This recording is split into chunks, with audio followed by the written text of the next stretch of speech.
हम ही बनम माटी के लाल सुपरस्टार। हम ही बनम माटी के लाल सुपरस्टार। हम ही बनम माटी के लाल सुपरस्टार हो भैया। गाँव गाँव या गली गली में मच गई बाशा। चल भैया दिखला दे के करा में बा कितना जोर। गाँव गाँव या गली गली में मच गई बाशा।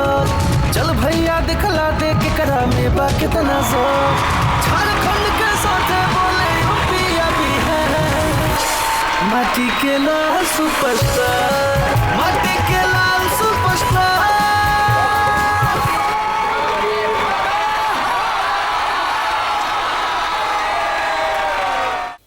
पात्र परिचय हमनी के सिवान से बानी जा और रवा दोनों लोग के हम दोनों बहन की ओर से प्रणाम बोले तानी। नमस्ते। सादर प्रणाम। तो हम नामवा का लिखी एक ही फॉर्मवा में एक ही नाम बका। ना दोनों नाम बा सृष्टि उर्वशी। अच्छा ये है ओके। अरे वाह, दोनों लोग का एक ही साथ शादी हुआ है क्या? नहीं, हम दोनों बस 5 मिनट के गैप पे पैदा हुए हैं, इस दुनिया में आए हैं। अच्छा, ये मुझसे 5 मिनट बड़ी है। कहाँ से हैं आप लोग? सिवान कौन गाँव में? हसनपुरा। गाई स्वागत बा माटी के लाल सुपरस्टार में। ना ही जइबे ना हो गबनवा, ना ही जइबे ना हो, ना ही जइबे ना हो गबनवा, ना ही जइबे ना कि हमका अनपढ़ मिलल सजनवा गबनवा, ना ही जइबे ना कि हमका अनपढ़ मिलल सजनवा गबनवा, ना ही जइबे ना, ना ही जइबे ना हो गबनवा, ना ही जइबे ना हो, ना ही जइबे ना हो गबनवा, ना ही जइबे ना कि हमका अनपढ़ मिलल सजनवा गबनवा, ना ही जइबे ना कि हमका अनपढ़ मिलल सजनवा गबनवा, ना ही जइबे ना। और कुछ आटा साने गइलू त गील गई दिहलू, पानी भरे गइलू त खड़े बिछलाइलू। आटा साने गइलू त गील गई दिहलू, पानी भरे गइलू त खड़े बिछलाइलू। दललू ना दाल में फोरा नवा रहे कहाँ थे अनवा ए गोरी, और दललू ना दाल में फोरा नवा रहे कहाँ थे अनवा ए गोरी, रहे कहाँ दे अनवा ए गोरी, रहे कहाँ दे अनवा ए गोरी, दललू ना दाल में फोरा नवा रहे कहाँ थे अनवा ए गोरी, और दललू ना दाल में फोरा नवा रहे कहाँ थे अनवा ए गोरी। अब 2 गाना एक एक थोड़ा सा आप लोग सिंगल सुना दीजिए तो। राम जी से पूछे, राम जी से पूछे जनकपुर के नारी, बता द बबुआ लोगवा देत काहे गारी, बता द बबुआ लोगवा देत काहे गारी, बता द बबुआ। राम जी से पूछे जनकपुर के नारी, बता द बबुआ लोगवा देत काहे गारी, बता द बबुआ लोगवा देत काहे गारी, बता द बबुआ। आप आइए तो।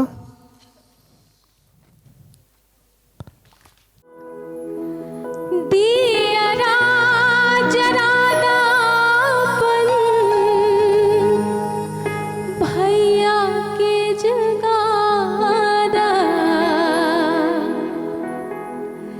दियरा जराना अपन भैया के जगाना।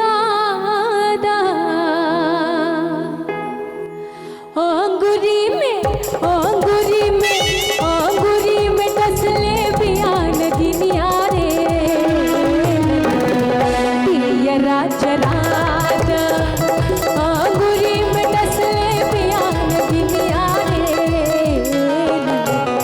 दोनों सिस्टर्स को आज सेलेक्ट किया जाता है। Thank you so much, thank you, बहुत बहुत धन्यवाद सर। ठीक बा, नेक्स्ट। कि पूरन मासी के चान हो जैबू, कि उम्र बढ़ते तूफान हो जैबू, आकी तरकस कमान बनी जाई, अरे जहिया तू हूँ सयान हो जैबू। तो भैया भाव बा कि ऐसे ना चाल चहला बारी बाऊ मिरिया, ऐसे ना चाल चला बारी बाऊ मिरिया, तबाह कैलू गोरी हो तबाह कैलू गोरी, मारी मार के नजरिया, तबाह कैलू गोरी, मारी मार के नजरिया, तबाह कैलू गोरी। ऐसे ना चाल चहला बारी बाऊ और मिरिया, कुछ स्लो। कि जहिया से प्यार भइल, कि जहिया से प्यार भइल, कि तोह से गुजरिया तहिए से। अगला राउंड में आई था वेटिंग करके। ठीक है भैया, धन्यवाद। नेक्स्ट। चैत मासे चुनरी रंगा दे हो रामा, अब के सजनवा। चैत मासे चुनरी रंगा दे हो रामा, अब के सजनवा। चैत मासे चुनरी रंगा दे हो रामा, अब के सजनवा। चुनरी रंगा दे रामा, गोटवा लगा दे। चुनरी रंगा दे रामा, चुनरी रंगा दे रामा, गोटवा लगा दे।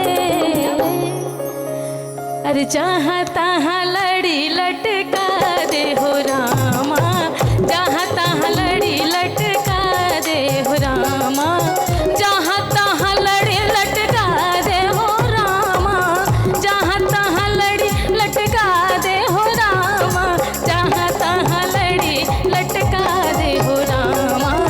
अब के सजनवा चैत मासे चुनरी रंगा दे हो रामा, अब के सजनवा। क्या बात है, बहुत बहुत बहुत बहुत धन्यवाद। बढ़िया, बहुत बढ़िया। ये मैथिली रहा था। नहीं, भोजपुरी छल। अच्छा, भोजपुरी ना बोले लुका। बोले नहीं, भोजपुरी बोले नहीं। जितना प्रेम हमरा मैथिली से बा उतना ही प्रेम भोजपुरी से बा। आहा, रहे वाला कहाँ के हैं? हम मधुबनी। मधुबनी। तो जी। भोजपुरी और मैथिली मिथिलांचल के दोनों, जी। बड़ी। शादी आपके हो गई बा? ना, अच्छा, मिलेगा सक्सेस आपको। बहुत बहुत आभार। कुछ और? कुछ और एगो झिझिया सुनावत है बिल्कुल। कि तोहरे भरोसे आय पढ़म बाबा झिझिरी बनलियै हो, कि पढ़म बाबा झिझिरी बनलियै हो। बढ़म बाबा कि पढ़म बाबा, कि पढ़म बाबा झिझिरी पर होइयो असवार बोधवा। बालक तोहर किछियो नहीं जाने चाहो, बढ़म बाबा झिझिरी पर होइयो असवार बोधवा। बालक तोहर किछियो नहीं जाने चाहो। एक बार और सुनेंगे आपको। बहुत बहुत धन्यवाद। ठीक है, ओके। एक बार और अच्छे से प्रिपेयर होके आइएगा। जी जी, धन्यवाद। भोजपुरी गाना। जी जी, निश्चित। ठीक बा। क्या सुना है विनीत भैया? मैम, मैं पवन सिंह जी का सॉन्ग गाना चाहता हूँ। हाँ, गाई। माटी के ई बनल शरीरिया, माटी के ई बनल शरीरिया माटी में मिल जाइए भाई हो। केहू कुछ लेके नहीं जाए, केहू कुछ लेके नहीं जाइए भाई हो। सुर परफेक्ट बा, ताल भी ठीक बा, ठहराव के कमी बा, और कमी बहुत मोस्ट इम्पोर्टेंट बा। ठीक बा। माटी कई बनल शरीरिया माटी में मिल जाइए भाई हो। केहू कुछ लेके नहीं जाई भाई हो। ये ठहराव चाहिए भैया, ए पर फोकस कर रहा। बाकी नाराज नहीं होके क्या, दुखी भी नहीं होके के। ठीक है, चलिए। सर शुभम रोशन। सर मैं बेसिक सतना मध्य प्रदेश से हूँ सर। सतना मध्य प्रदेश MP। भोजपुरी से कैसे लगा बा? कुछ गाने होते हैं कि जो कि दिल में लग जाते हैं।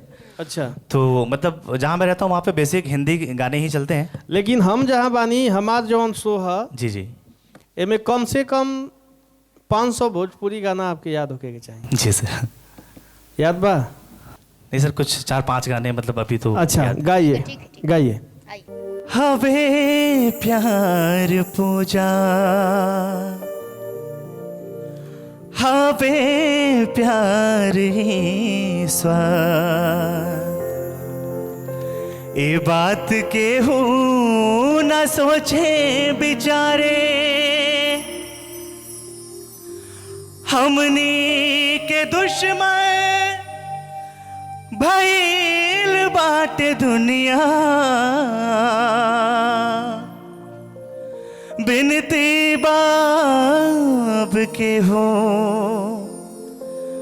पाथर न मरे,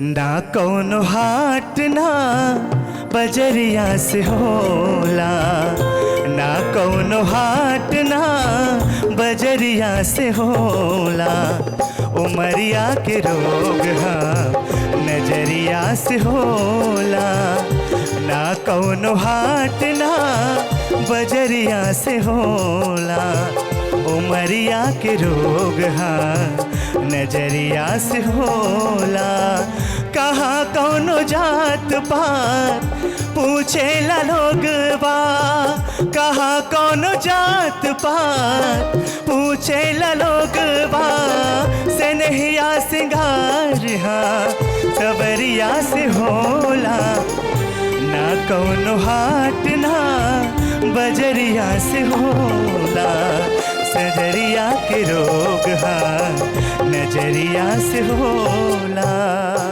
सेजरिया के रोग ना भैया, सर तो लाइन भूल गई थी। उमरिया के रोग। यस सर। भोजपुरी का एक सो और बोले तो गा सकते हैं आप। भोजपुरी का हम बोले कि आप एक चैती गाइए तो गा सकते हैं, बोले कि कजरी गाइए तो गा सकते हैं, नहीं सर तैयार करना। बोले पूर्वी गाइए तो गा सकते हैं। नहीं सर।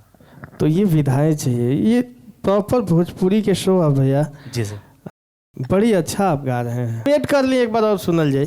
ठीक है सर, थैंक यू। वेट कर लीजिए। गिरिवर राज की शोरी है मैया पैया तोरी परूं, गिरिवर राज की शोरी है मैया पैया तोरी परूं, जय हो महेश मुख चंद चकोरी पैया तोरी परूं, जय हो महेश मुख चंद चकोरी पैया तोरी परूं। एक और दूसरा गाना गाइबू। कहाँ गा रहा तुहार? जौनपुर। अच्छा गा रही हैं, एक और गाना सुनाइए। आजू मिथिला नगरिया निहाल सखिया, आजू मिथिला नगरिया निहाल सखिया, चारों दुल्हा में बड़का कमाल सखिया, चारों दुल्हा में बड़का कमाल सखिया, आजू। अच्छी आवाज़ है जिसे मैच्योरिटी तनी कम बा। आजो मिथिला नगरिया निहाल सखिया, चारों दुल्हा में बड़का कमाल सखिया, चारों दुल्हा में बड़का कमाल सखिया। बड़ी हमरे खातिर आई इसके लोग। अच्छा वेटिंग में रहा तू। वेटिंग में रहे बाबू। जल्दी छुट्टी लेके आवो, घरवा भइल बा करगिल, ए बबुआ में हरी तोहर कैले बिया जियल मुश्किल, ए बबुआ में हरी तोहर कैले बिया जियल मुश्किल। जल्दी छुट्टी लेके आवो, घरवा भइल बा करगिल। सुर से बोल, ताल से कट गई। रोरा जुनून के सलाम बा, बाकी बहुत शुभकामना। अगर तैयारी करे तो तैयारी करे, शायद अगला सीजन में राउर सिलेक्शन हो जाओ। Thank you. हाँ धन्यवाद। माटी के मोह करत कंचन के काया जान, अचके में काले आई प्राण के उड़ाई दिहे।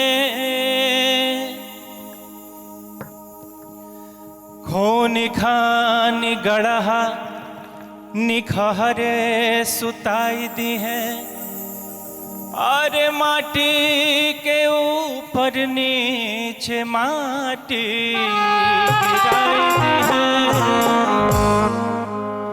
टोलावा परोसवा के लोग बटुराई सब, संसार के लिहाज तनी लोर ढरकाई दी है। सबका से आगे आगे बेटा दौड़ के, कि 5 बेरी घूमी मुँह आगे लगाई है। कवना बिरछिया चिरई खोतवा लगलू जाके, सुन कई के आंगना हमार हो, उड़ी गईलू पंखिया पासार हो। कवना बिरछिया चिरई खोतवा लगलू जाके, कवना बिरछिया चिरई खोतवा लगलू जाके, सुन के आंगना हमार हो, उड़ी गईलू पंखिया पासार। भैया वेट करी। बहुत धन्यवाद भैया। आगे नाम कीजिए। प्रिया झा। अच्छा गाई। उजर बगुला बिना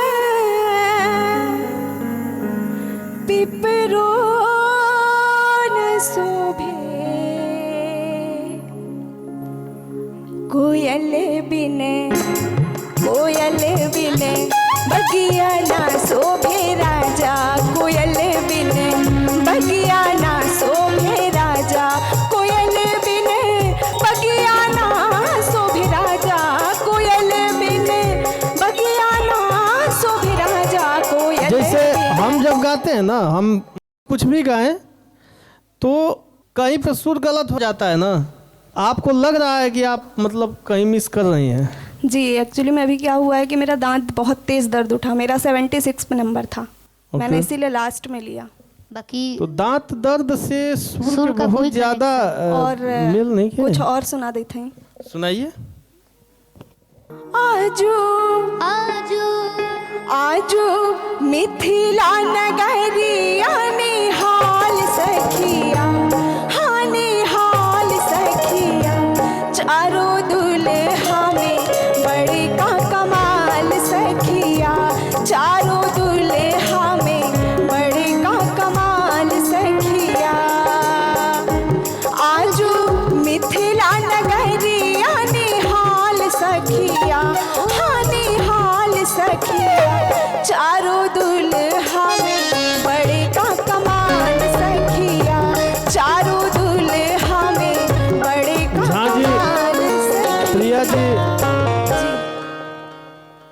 हमरा कान के अनुसार तो बहुत सारा मिसिंग सुना था।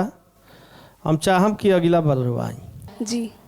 कि चारों दुल्हन अरे बड़का कमाल सखिया हो आजो मिथिला नगर निहाल सखिया आजो मिथिला नगर निहाल सखिया चारों दुल्हन बड़का कमाल सखिया चारों दुल्हन बड़का कमाल सखिया।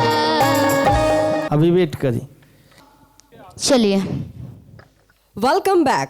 Maza presents Marty Kelal Superstar Season 2. A special partner Hero Vida, co-powered by Ultratech, देश का number 1 cement and hygiene partner candid dusting powder में। सो दूसरा राउंड शुरू होके वाला बा और पहला राउंड खत्म हो गई बा। तो जितना भी कंटेस्टेंट लोग आज सिलेक्ट बहिल बाड़े दूसर राउंड के लिए उन सभी के ढेर सारा शुभकामना। लेकिन उससे पहले हमने के बीच में मौजूद बाड़े जज विजय चौहान और शिल्पी राज जी, तो उनकरा से बस हम ही पूछल चाहब कि जितना कंटेस्टेंट के विजय जी आज सिलेक्शन भइल बा सेकेंड राउंड के लिए, उन लोगन में कुछ ना कुछ खास बात तो हुई। काहे कि हम सभी देखनी है कि हर एक गायक जो एजा ई मंच पर अइले बाड़े उनकरा के रउआ लोग एक बार ना दो बार ना तीन तीन बार चार चार बार मौका देनी है कि तू अपन बेस्ट प्रेजेंट कर। तो जिनकर सिलेक्शन भइल बा विजय जी उनकरा बारे में का कहल चाहब सेकेंड राउंड खातिर? हमरा तरफ से तो ढेर सारा शुभकामना बा। हम फिर से आग्रह करब कि आप सब अच्छा गाई, दिल से जौन रउआ गायम वही सुनल जाए, वही के बेस पे हमनी के सेलेक्ट भी कइल जाए। और शिल्पी जी से हम ही पूछल चाहब कि जितना लोग के आज फर्स्ट राउंड में सिलेक्शन ना हो पाइल बा चाहे वो कोनो भी वजह से, उनकरा खातिर मैम आप का कहल चाहब? कुछ सीखे के मिलल है और चांस भी बा 1 साल के, और जौन सीजन 3 आई तो ओमे अपन परफॉर्म दी लोग, एकरा खातिर जौन अधूरा रहल वो अधूरा के पूरा करी सबे। चली तो रउआ लोग के जोड़ी तो बड़ा फेमस बा। हम चाहब कि जितना भी दर्शक लोग हमनी के देख रहल बा उनकरा खातिर रउआ दोनों लोग 2 मिनट खातिर एजा स्टेज पर आई प्लीज। अरे बाप रे, हम तो रउए खातिर आवत नहीं महाराज। आई आई जल्दी आई।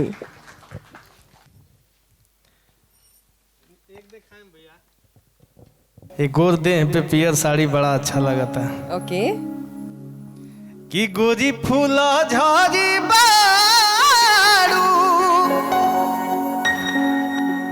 अब अपने पापा से बड़ी प्यार करती हाँ हाँ बिल्कुल बिल्कुल। तब पापा के परिवारू अलगलू पसारे अब तू पा पियर फराक वाली। तनी एगो आँख मार दिया हमरा के कि कच कच मरा तारुआ पियर फराक वाली। तो गोरी फूला झाड़ी बारू पापा के पारी बारू। ए भैया गोरी फूला झाड़ी बारू पापा के पारी बारू। लगलू पसारे अब तू पर पियर फराक वाली। कच्चा कच्चा मरा तारुआ पियर फराक वाली। देखिए स्टेज पर ऐसा आंख मारल भारी पड़ जाई, सब केहू देखा था, सारा दर्शक गण हमनी से जुड़ल सब बाड़े। लोग के मजा आवता ना। मजा में मजा बा। आ देखी जाओ ना कलर के राउर ई साड़ी बाबे, यही कलर के हमर मजा बा। तो शिल्पी जी राउर आवाज में गाना तो बहुत सुनले बानी, लेकिन हम चाहब कि 2 लाइन एजा से हमार जितना भी कंटेस्टेंट लोग बाड़े उनकरा खातिर। हम गावे से पहले 2 लाइन बोलल चाहत नहीं। हम तो इन करे लगे रह। ठीक है 1 लाइन गायब कैसे कि गावे के बारी रहुआ सबके बा, आज हमार सुनने के बारी बा हमनी के। कि तोहरा न बाटे तनिको लाज रजऊ, क्या बात है। कि छने छने बदले अरे तोहरो मिजाज रजऊ, कि धोखेबाज रजऊ उड़न बाज रजऊ। गाना में हमरे खातिर गावत तरुका। नहीं आपके लिए नहीं गा रहे हैं क्योंकि आपको बहुत ज़्यादा मानते हैं और आपको बहुत ज़्यादा सम्मान भी देते हैं और आजीवन सम्मान देते रहेंगे। हाँ चले ना। वो तो हरा ना बाटे तनिको लाज राजब। सब लोग ताली बजाइए, अखाड़ा हो जाओ एकदम सब एकदम। लोग। कि छने छने बदले छने छने बदले तोहरो मिजाज राजबू होके बाज राजबू उड़न बाज राजबू होके बाज राजबू उड़न बाज राजबू। चलिए काहे माना करत नाचे तहरा आदत से भइल बाज राजबू मिजाज राजबू उड़न बाज राजबू। आप माने या नहीं माने, ये गाना आपके लिए ही था। माय गॉड, एकदम बहुत बहुत शुभकामना और तहे दिल से शुक्रिया इस जय हो। मंच पे और जज के कुर्सी पे बैठावे खाती माटी के लाल सुपरस्टार सीजन 2 के बहुत बहुत धन्यवाद करतानी। और चलिए अब दूसरा राउंड की शुरुआत कइल जाओ। और सबसे पहले दूसरा राउंड के जो हमनी के आज के पहला कंटेस्टेंट बाड़े उनकरा के हम स्टेज पर बुलावल चाहतानी, तो हम चाहब कि एक बार जोरदार ताली हो जाए रउआ लोग के तरफ से। ओ जैसन सोचले रहनी ओइसन पियवा मोर बाड़ सावर नगोर बाड़। ओ जैसन सोचले रहनी ओइसन पियवा मोर बाड़ सावर नगोर बाड़। ओ थोड़े सरहर पातर मोट थोड़े थोड़े बाड़ सावर नगोर बाड़ हो। जैसन सोचले रहनी ओइसन धनिया मोर बाड़ू। वर्षा जी बहुत बहुत धन्यवाद, बेस्ट ऑफ लक, अगले साल आइए आप। थैंक यू जय। हाँ अगला सीजन में एकदम तैयार हो गया होगा। ओके हाय रब्बाई प्यार काहे होला,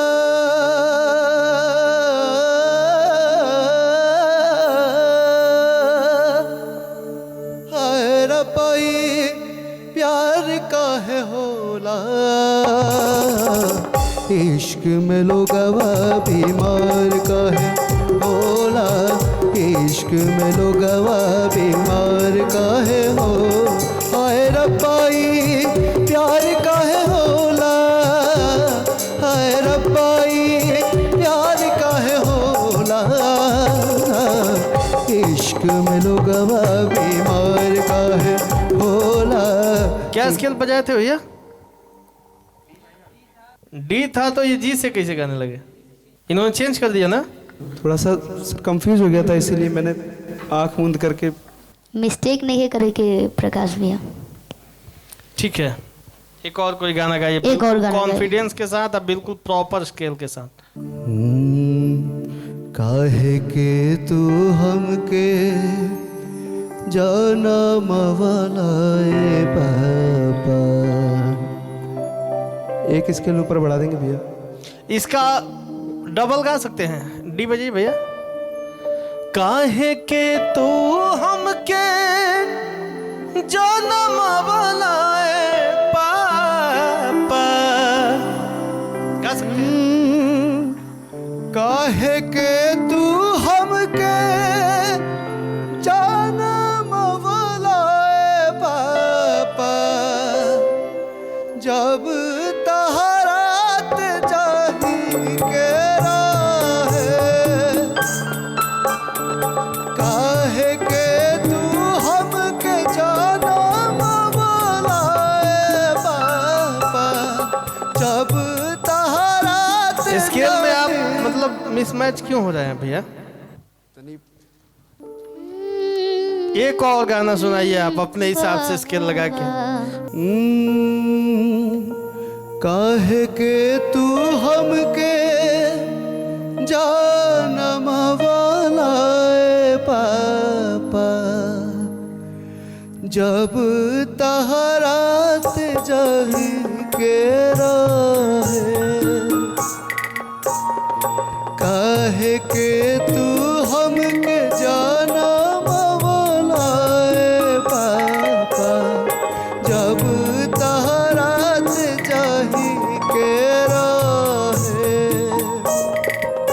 भैया कॉन्फिडेंस लेवल का है डाउन लगा था। 2-4 लोग के बाद खाली एक बार भैया। ठीक है, चलिए, बाकी सबके चांस ना मिली। सबसे लास्ट में हो सका था कि ना भी मिले चांस। आइए अगला आदमी।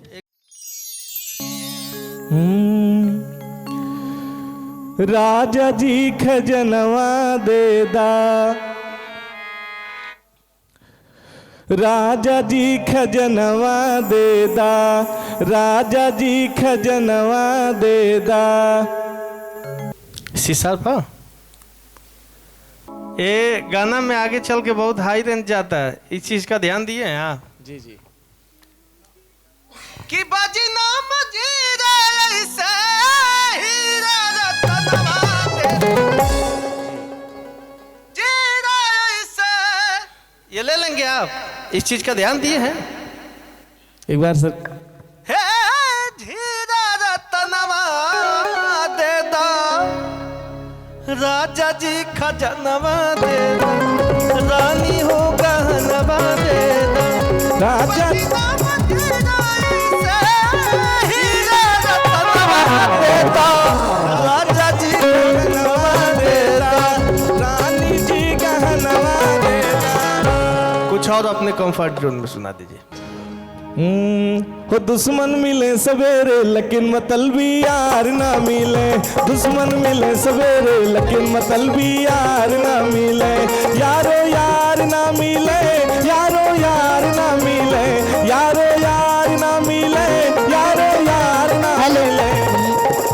ये भी आपका नोटेशन कहीं और जा रहा है। नहर न मिले तारा न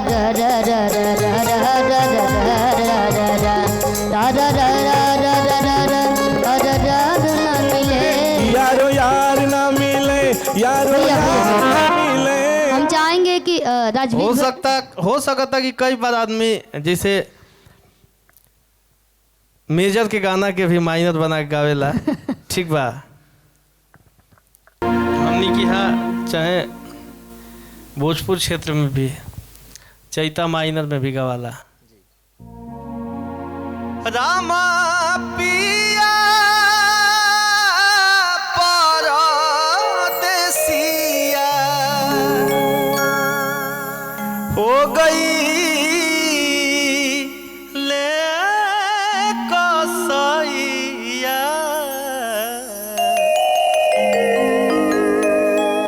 ए रामा देवरा दीपा अपका रे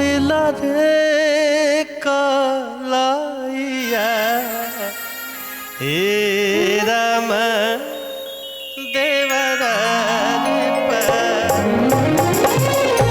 इसे कला के मतलब कि ठाठ होता है लेकिन परफेक्शन होके के चाहिए भैया। अगला बार ट्राई करें। धन्यवाद सर।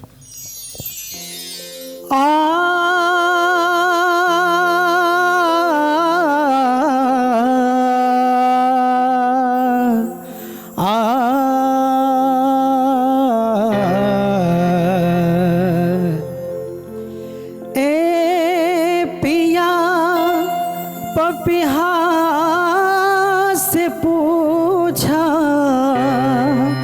ए पिया पपिहा से पूछा, पीर कैसन होला हो, पियवा बिछड़ जब जाए, पियवा बिछड़े जब जाए। ए पिया पपिहा से पूछा, ए पिया पपिहा से पूछा, पीर कैसन होला हो, पियवा बिछड़े जब जाए, पियवा बिछड़े जब जाए। बैठ जाइए आके। नेक्स्ट पीरा पीरितिया के पियर कैले परदेसी प्रीतम न पास पल पल पहाड़ नियन लागे समैया जियरा रहेला ए पिया तोहरा बिना हमर जिंदगी उदास बसंती बयार बहल बसंती बयार बहल सरसों फुलाई बसंती बयार बहल सरसों फुलाई ए हो पिया कहाँ बड़ तू भुलाई। बहुत कंफ्यूजन में बनी गा रहा परदेसी पियवा तोहा पिरतिया सतावेला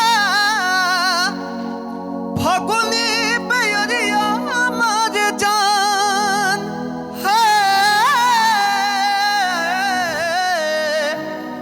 कि व्याकुल विरह में बनी ओठ बाजुराई व्याकुल विरह में बनी ओठ बाजुराई ए हो पिया बड़ा तू भुलाई ए हो पिया कहाँ बड़ा तू भुलाई।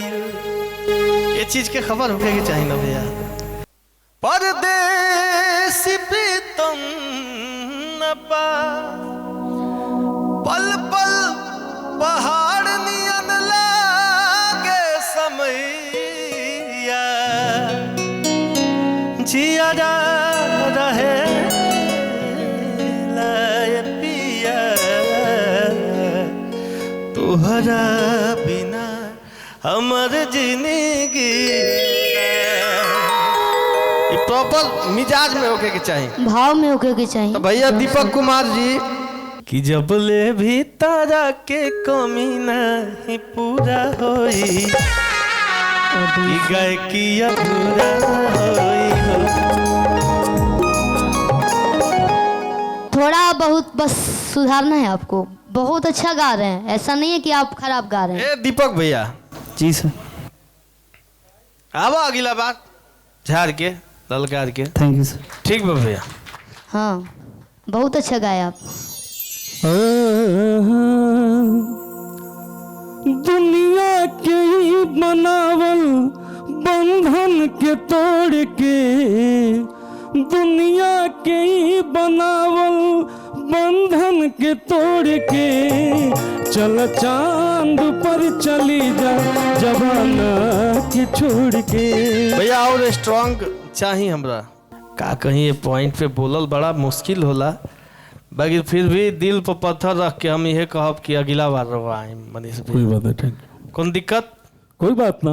अगर माई अगर चाहिए सरस्वती माई तो अगला साल फिर ऑडिशन के लिए कोई दिक्कत नहीं। वाह ये जज्बा हो के चाहिए भैया।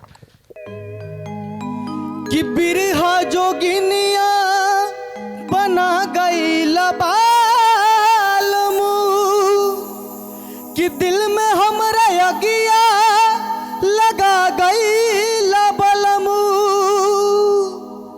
हमसे मुंह मोड़ के अकेले घर छोड़ के कि जियते जी हमके मुआ गई लबलमू। का स्केल पकड़े हैं भैया? जी शार्प वो पकड़े हैं, आप गा रहे हैं सी से। स्केल आप ही ये चीज के लगवाएं। परख भइल बड़ा जरूरी बा। तो यहाँ पे आप मिस्टेक खा गए। कोई और गाना गा दीजिए। गजब गजब के लोग बजग में स्वार्थ भइल समाज हो दुख सुख में कहाँ बा केहू संगतिया, ई दुनिया में आज हो। हित परित हिताई मिताई जात छोड़ देला, हित परित हिताई मिताई जात छोड़ देला, जब समय हो कमजोर, जब समय हो कमजोर तहर कोई साथ छोड़ देला, जब समय हो अगला बार ट्राई करें। धन्यवाद। एगो भाव लग गल कैसे, और तकवना माँ से बाबा मोर बियाहवा कैले, और तकवना माँ से विदा कैले हो, अरे तकवना माँ से बाबा मोर बियाहवा कैले, कवना माँ से विदा कैले हो, लाला ना कवना माँ से सैया से जियाले, तो पौआ मोरा भारी भैले हो, लाला ना कवना माँ से सैया से जियाले, तो पौआ मोरा भारी भैले हो। ए भैया, अरे गिरहरी के डाला रहरिया